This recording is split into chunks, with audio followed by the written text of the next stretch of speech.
Hello everyone, welcome to BioVas Life Sciences। हम लोग chapter 1 को पढ़ रहे हैं जिसमें लिविंग वर्ड को हम लोग स्टडी कर रहे हैं और ये उस सीरीज का 4th पार्ट है। गाइस, हम लोगों ने अपने प्रीवियस सेशन जो हमारा था, जो पार्ट 3 था, उसमें हम लोगों ने नॉमेनक्लेचर की स्टार्टिंग या इनिशियल्स को डिस्कस किया था कि किसी भी चीज़ को जब आइडेंटिफिकेशन करते हैं उसका नॉमेनक्लेचर करते हैं, कैसे किसी चीज़ को नाम दिया जाता है। ये चीज़ हमने पढ़ी थी, लेकिन हम लोगों ने इनिशियल पे ही उस लेक्चर को स्टॉप कर दिया था। बाकी की चीज़ें आज के लेक्चर में हम कवर करेंगे। तो चलिए स्टार्ट करते हैं।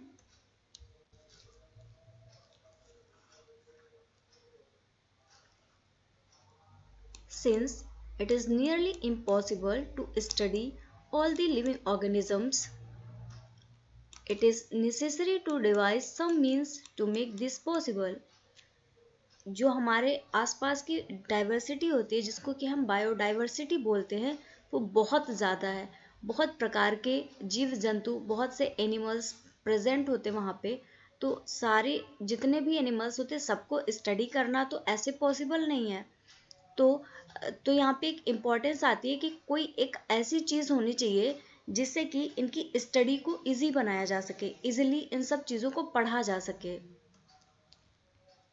This process is classification. इस प्रोसेस का नाम दिया गया क्लासिफिकेशन। मतलब चीज़ों को डिवाइड किया गया। किसी पर्टिकुलर डाइवर्सिटी थी, बहुत सारे ऑर्गेनिजम्स थे, इनको डिवाइड किया गया कुछ कैटेगरीज में। एक कैटेगरीज में किसी को रखा गया, किसी को एक में रखा गया। जितनी बायोडाइवर्सिटी थी, जैसे कि हम देखते किसी को यहाँ पे रख दिया प्लांट में, फिर किसी को रख दिया एनिमल्स में, उसके बाद में फिर प्लांट्स को दोबारा से डिवाइड किया, लेके आए ब्रायोफाइटा, टेरिडोफाइटा, जिम्नोस्पर्म, एंजियोस्पर्म, बहुत सी चीज़ों में डिवाइड कर दिया प्लांट्स को। ऐसे ही एनिमल्स को डिवाइड कर दिया, वर्टिब्रेट्स, इनवर्टिब्रेट्स, फिर डिवाइड किया वर्टिब्रेट्स को, आगे डिवाइड किया इनवर्टिब्रेट्स को, डिवाइड किया फिशेस और बर्ड्स, एम्फीबियंस, रेप्टाइल्स, जितने भी आए। तो इस तरीके से एक सिस्टम को डिज़ाइन कर दिया गया ताकि इन सारी चीज़ों को पढ़ना बहुत ही आसान हो जाए, आसानी से समझा जा सके चीज़ों को। यही जो प्रोसेस थी, इसी का नाम दिया गया क्लासिफिकेशन। चलिए देखते हैं क्या होता है क्लासिफिकेशन के अंदर। Classification is the process by which anything is grouped into convenient categories। Classification एक ऐसा प्रोसेस है जिसके द्वारा जो चीज़ें होती हैं, कोई भी चीज़ है, एनिमल्स हैं, प्लांट्स हैं, माइक्रोब्स हैं, उन सब की एक कैटेगरी बना दी गई, एक कैटेगरी में डिवाइड कर दिया गया। उनके कुछ ऐसे ऑब्जर्वेबल कैरेक्टर्स ले लिए गए, based on some easily observable characters.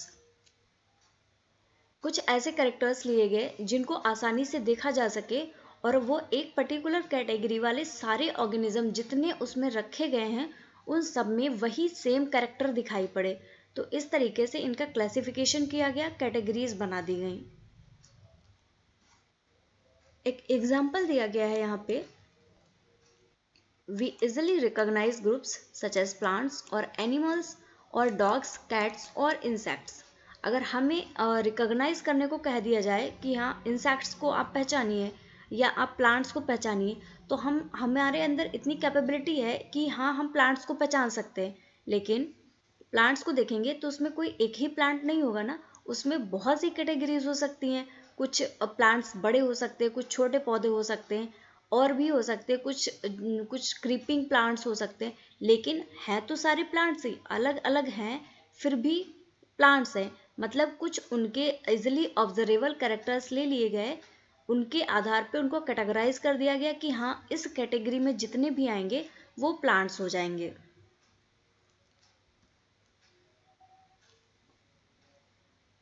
The moment we use any of these terms, we associate certain characters with the organism in the group। जब हम इनमें से किसी भी टर्म को लेते हैं, जैसे कि प्लांट्स है, एनिमल है, डॉग, कैट, इंसेक्ट जो भी हैं, तो हम कुछ चीज़ों को उनके बारे में सोच लेते हैं। जैसे अगर हमारे सामने एक नाम आता है डॉग, तो हमारे अंदर से एक इमेज हमारे माइंड में उसकी क्रिएट हो जाती है। What image do you see when you think of a dog? जब आप किसी एक डॉग के बारे में सोचेंगे तो आपके माइंड में क्या इमेज बनेगी? एक इमेज बनेगी ना कुछ इमेज डॉग का आप नाम लेंगे तो बन के आएगी। Obviously, each of one of us will see dogs and not cats. जब हम डॉग बोलेंगे तो हम में से जितने भी लोग हैं वो सब लोग डॉग को ही सोचेंगे ना। कोई एक ऐसा नहीं होगा जो डॉग की जगह अगर नाम डॉग का आता है तो वो कैट के बारे में सोचे। एक हमारे माइंड में एक ऐसा माइंडसेट होता है कि जिस चीज़ के बारे में कहा जाता है वो माइंड वैसा ही करता है। तो अगर हमने डॉग के बारे में सोचा तो हमें इमेज भी डॉग की बना के देगा हमारा माइंड, ना कि कैट की।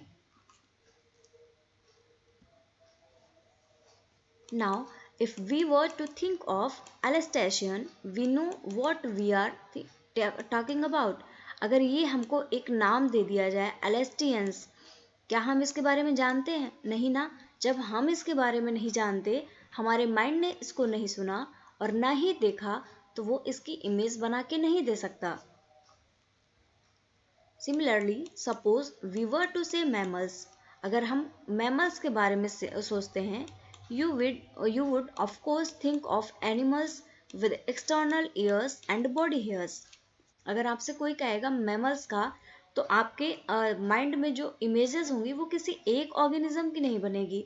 जैसे कि जब हमने डॉग कहा तो हमारे माइंड ने सिर्फ हमें डॉग का इमेज बना के दिया, लेकिन अगर हम कहेंगे मैमल्स तो हमारा माइंड हमें ऐसे सारे ऑर्गेनिज्म जिनमें कि एक्सटर्नल ईयर्स होते हैं, बॉडी हेयर्स होते हैं, उन सब की इमेज बना के क्रिएट करके देगा।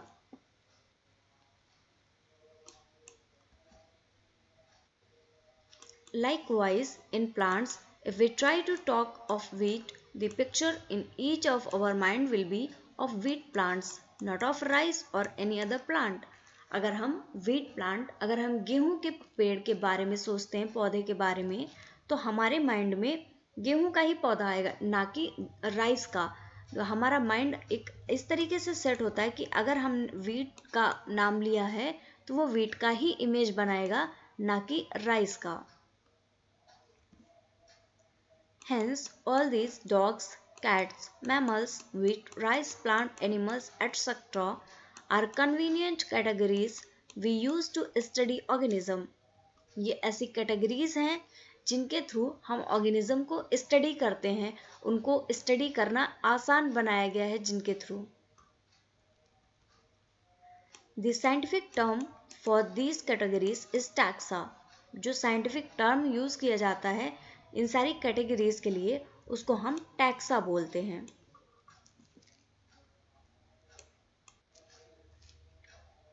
Here you must recognize that taxa can indicate categories at very different levels. जो टैक्सा होते हैं ये अलग अलग लेवल पे कैटेगरीज को ये डिफाइन करते हैं। Plants also form a taxa. Wheat is also a taxa. ये जितने भी नाम हैं, जितनी भी कैटेगरीज हमने पढ़ी हैं, ये सारी टैक्सा हैं, ये अलग अलग टैक्सा बनाती हैं। Similarly, animals, mammals, dogs are all taxa. जितनी भी चीज़ें, जितनी भी कैटेगरीज हमने पढ़ी, ये सारी इंक्लूड होती हैं टैक्सा में और सभी अलग अलग टैक्सा बनाती हैं। But you know that a dog is a mammal and mammals are animals. Therefore, animals, mammals and dogs represent taxa at different levels. जो मोस्ट इम्पॉर्टेंट लाइन है इस पर्टिकुलर स्लाइड की वो है टैक्सा एट डिफरेंट लेवल्स। अब आप देख सकते हैं जैसे कि एनिमल्स हैं, मैमल्स हैं एंड डॉग्स हैं, इनको क्यों कहा गया कि टैक्सा एट डिफरेंट लेवल? ये ऐसा इसलिए कहा गया कि सबसे पहली हमारी कैटेगरी आएगी मैमल्स की। मैमल्स के अंदर ही तो सबसे पहले आएंगे एनिमल्स, एनिमल्स में मैमल्स आएंगे, फिर मैमल्स के अंदर डॉग्स आएंगे। तो ये टैक्सा तो हैं अलग अलग, लेकिन इनका लेवल डिफरेंट है। अगर यहाँ पे डॉग होता, कैट हो, तो दोनों ही स्पीसीज है ना अलग अलग। जैसे कि आएंगे यहाँ पे एनिमल्स। अब एनिमल्स में आएंगे mammals,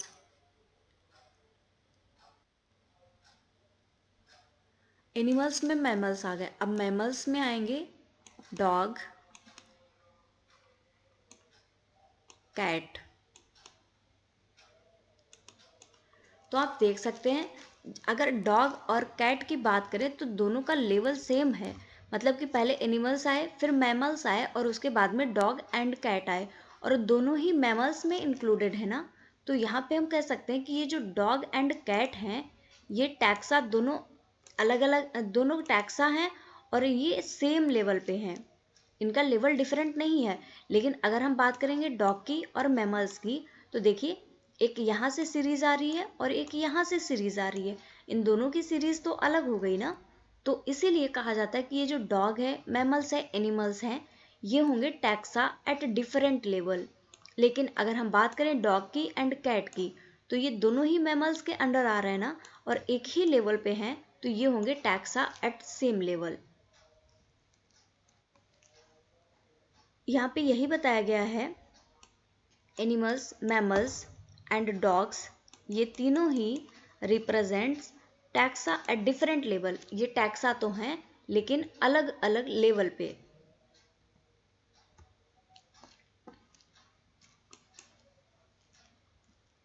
Hence, based on characteristics, all living organisms can be classified into different taxa.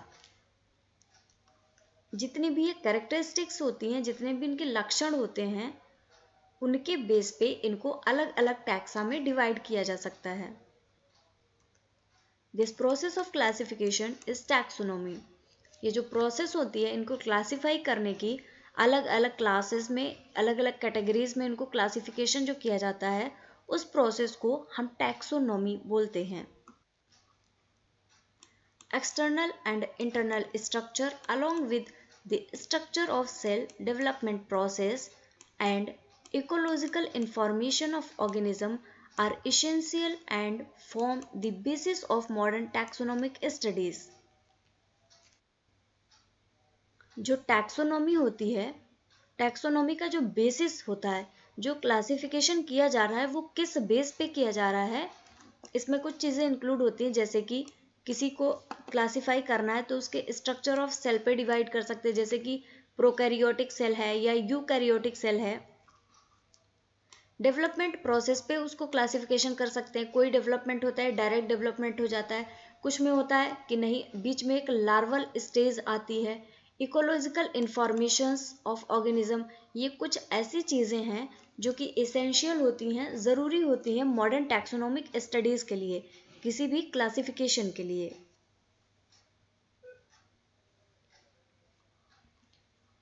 Hence, characterization, identification, classification, and nomenclature are the processes that are basis to taxonomy. Taxonomy के लिए एक series of process चलती है, और उस series में होते हैं कैरेक्टराइजेशन, सबसे पहले किसी चीज़ को कैरेक्टराइज करेंगे, फिर उसको आइडेंटिफाई करेंगे, आइडेंटिफिकेशन, फिर उसका क्लासिफिकेशन किया जाएगा कि वो किस पर्टिकुलर क्लास में आ रहा है, और उसके बाद उसका नॉमनक्लेचर किया जाएगा, उसको नेम दिया जाएगा। और यही इसके कैरेक्टराइजेशन से लेकर नॉमनक्लेचर तक की जो प्रोसेस होती है, वही मेन बेसिक होता है टैक्सोनॉमी का।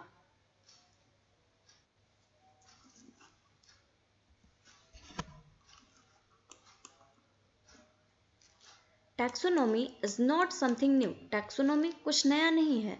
Human beings have always been interested in knowing more and more about the various kinds of organisms, particularly with reference to their own use. Taxonomy कुछ भी नया नहीं है। जो हमारे ह्यूमन बींग्स हैं, जो हम लोगों की एक आदत होती है कि अगर कुछ चीज़ें पता हैं तो उससे भी ज़्यादा और उससे भी ज़्यादा, बहुत ज़्यादा जानने की एक क्यूरियोसिटी होती है। और ज़्यादातर ह्यूमन, देखिए बहुत सी स्टडीज़ चलती हैं जिसमें कि ह्यूमन की स्टडी होती रहती है कि कैसे क्या प्रोसेस चल रही है, कैसे खाने की प्रोसेस चल रही है, कैसे मेटाबॉलिज्म हो रही। मतलब इंसान अपने ही बारे में बहुत ज़्यादा जानना चाहता है, तो ये जो क्यूरियोसिटी होती है यही लीड करती है आगे टैक्सोनॉमी को।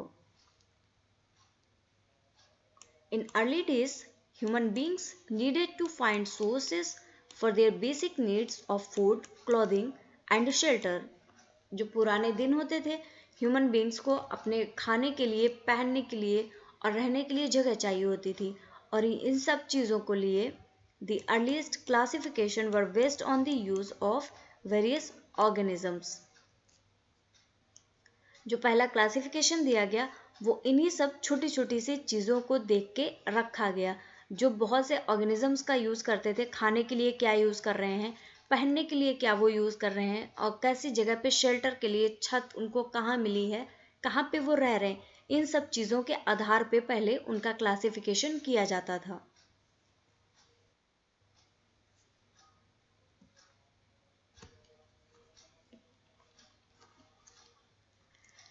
Human beings were since long not only interested in knowing more about different kind of organisms and their diversities but also the relationship among them. Human beings की एक ऐसी क्यूरियोसिटी होती है कि वो अपने ही बारे में बहुत सा जानना चाहते हैं, उसके अलावा बहुत से जो दूसरे ऑर्गेनिजम्स हैं वो उनके बारे में जानना चाहते हैं, उनकी डाइवर्सिटी क्या है। अभी अगर करंट सिनेरियो देखें तो आप देख सकते हैं कि ऑर्गेनिज्म कहाँ से कहाँ डाइवर्सिटी को देखना चाहता है, even not even on earth, even on the Mars and moon, यहाँ तक भी जाते हैं और वहाँ भी डाइवर्सिटी को कि कैसे ऑर्गेनिज्म यहाँ रह रहे हैं, कैसे वहाँ रह रहे हैं, क्या रिलेशनशिप है, इन सब चीज़ों को भी सर्च करने की इंटरेस्ट होता रहता है ह्यूमंस में। This branch of study was referred to as systematics. ये जो प्रोसेस होती है कि हाँ किसी के डाइवर्सिटी को देख लिया, फिर उसका अगले ऑर्गेनिज्म से क्या रिलेशन है, अगले ऑर्गेनिज्म की क्या डाइवर्सिटी है, फिर उसका उसके अगले ऑर्गेनिज्म से क्या रिलेशन है, इस ब्रांच को जिसमें ये सारी चीज़ें पढ़ी जाती हैं इनको हम सिस्टमैटिक्स बोलते हैं।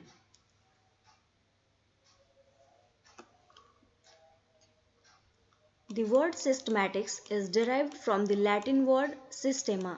ये जो systematics word है ये derive किया गया है लैटिन वर्ड एक systema, जिसका मतलब होता है systemic arrangement of organism. organisms को systematic ढंग से arrange करना, ये systematics का मतलब होता है। ये जो systema वर्ड है जिससे कि बना है हमारा systematics, इसका मतलब होता है चीज़ों को सिस्टमैटिक ढंग से अरेंज करना।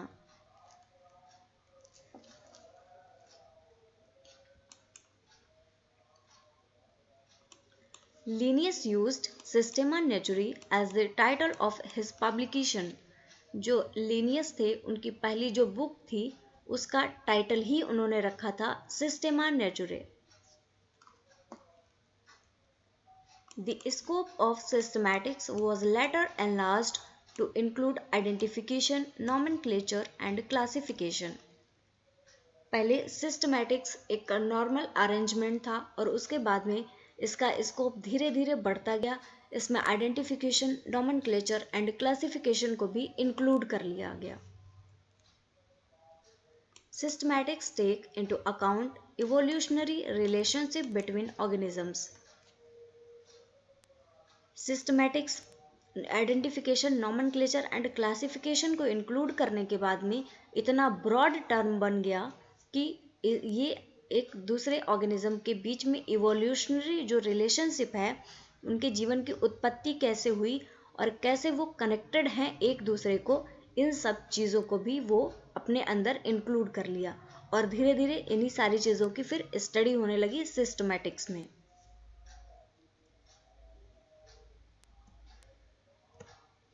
Thank you very much guys for watching this session. अगर आपको वीडियो अच्छा लगा तो लाइक करिए, शेयर करिए एंड चैनल को भी सब्सक्राइब करिए। नेक्स्ट जो है इसका पार्ट कंटिन्यू करूँगी नेक्स्ट पार्ट 5 में। इसके आगे की चीज़ों को हम स्टडी करेंगे चैप्टर 1 की। Thank you very much again.